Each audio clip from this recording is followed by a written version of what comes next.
দেশের রাজনীতিতে যে অস্থিরতা এখন চোখে পড়েছে তা হঠাৎ তৈরি হয়নি। গত কয়েকদিনে ধারাবাহিক হামলা ও সহিংসতা স্পষ্ট করে দিচ্ছে পরিস্থিতি গভীর সংকটের দিকে যাচ্ছে। বরিশালে এবিবারের নেতা ব্যারিস্টার ফুয়াদের উপর হামলা ছিল এই অস্থিরতার প্রথম বড় ইঙ্গিত। তারপর চট্টগ্রামের মিরসরাইয়ে বিএনপির দুই পক্ষের সংঘর্ষে নিহত হলেন জুলাই আন্দোলনের যোদ্ধা তাহমিদ খান। এরপর রাজধানীর ফান কেন্দ্রে প্রকাশ্যে গুলি চালিয়ে গুরুতর আহত করা হলো শরীফ ওসমান হাদিকে। এই তিনটি ঘটনাকেই আলাদা করে দেখার সুযোগ নেই, কারণ ধারাবাহিকতাই এখানে সবচেয়ে গুরুত্বপূর্ণ। প্রতিটি ঘটনার একটি মিল আছে। টার্গেট করা হয়েছে জুলাই আন্দোলনের সঙ্গে যুক্ত নেতাদের।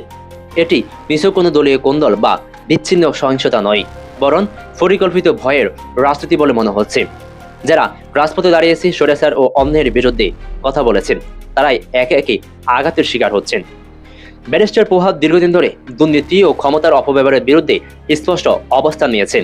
তাহমিদ খান ছিলেন আন্দোলনের এক সাহসী সংগঠক, যিনি সামনে থেকে লড়াই করছেন। আর শরীফ ওসমান হাদি তরুণ সমাজের কাছে প্রতিবাদের এক পরিচিত নাম। হাদির উপর হামলার ধরন সবচেয়ে ভয়ঙ্কর বার্তা দিচ্ছে। দুপুরে ব্যস্ত সময়ে নামাজ শেষে রাজধানীর রাস্তায় খুব পাশ থেকে গুলি চালানো হয়েছে। এটি কোনো হঠাৎ রাগ বা ভয় দেখানোর চেষ্টা নয়, বরং সরাসরি হত্যার উদ্দেশ্য স্পষ্ট।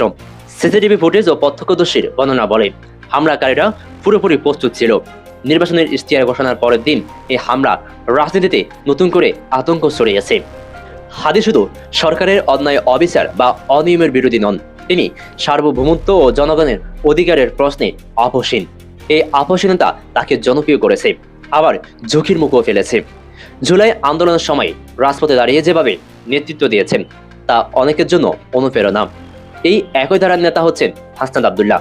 তিনি শুধু বক্তা নন, মাঠের নেতা হিসাবে পরিচিত। হাদির উপর হামলার পর তার বক্তব্য আরো কঠোর হয়েছে, আরো স্পষ্ট হয়েছে।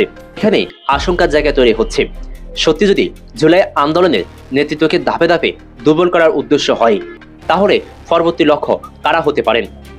হাসনাত আব্দুল্লাহ সে ঝুঁকির বাহিরে নন, তা এখন আর উড়িয়ে দেওয়া যায় না। ইতিহাস বলে, ক্ষমতা হারানোর ভয় থেকে অনেক সময় রাজনৈতিক শক্তির চরম পথে হাঁটে।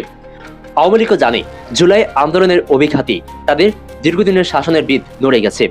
আসন্ন নির্বাচনে এই প্রজন্ম ঐক্যবদ্ধ হলে পুরনো হিসাব ভেঙে যেতে পারে। এই বাস্তবতায় ভয় তৈরি করা হতে পারে শেষ অস্ত্র। নেতৃত্বকে আতঙ্কিত করা, আন্দোলনকে দমিয়ে রাখা, এটাই মূল লক্ষ্য বলে মনে হচ্ছে। তো এই পথ দেশকে আরো অস্থিতিশীলের দিকে ঠেলে দিবে। রাজনৈতিক সহিংসতা কোনো দলে দীর্ঘদিনের সমাধান নয়, গণতন্ত্র প্রশ্নের মুখে পড়ে।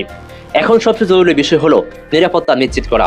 জুলাই আন্দোলনের নেতারা কোনো ব্যক্তিগত বিষয় নয়, তারা একটি প্রজন্মের প্রতিনিধিত্ব করেন। তাদের উপর আঘাত মানে সেই প্রজন্মের আশা ও বিশ্বাসে আঘাত। রাষ্ট্র ও প্রশাসনের দায়িত্ব এখন সবচেয়ে বড়। নিরপেক্ষ তদন্ত, কার্যকর নিরাপত্তা এবং দায়িত্বশীল অবস্থান ছাড়া পরিস্থিতি নিয়ন্ত্রণে আসবে না। জুলাই আন্দোলন অতীত নয়, এটি ভবিষ্যৎ বাংলাদেশের একটি দিক নির্দেশনা। এই আন্দোলনের কণ্ঠ রুদ্ধ হলে গণতন্ত্র দুর্বল হবে। তাই এখন দরকার জাতীয়ভাবে সচেতন হওয়া, ভয়ের রাজনীতিকে না বলা। ইতিহাস বারবার প্রমাণ করছে সহিংসতা দিয়ে সত্যকে থামানো যায় না।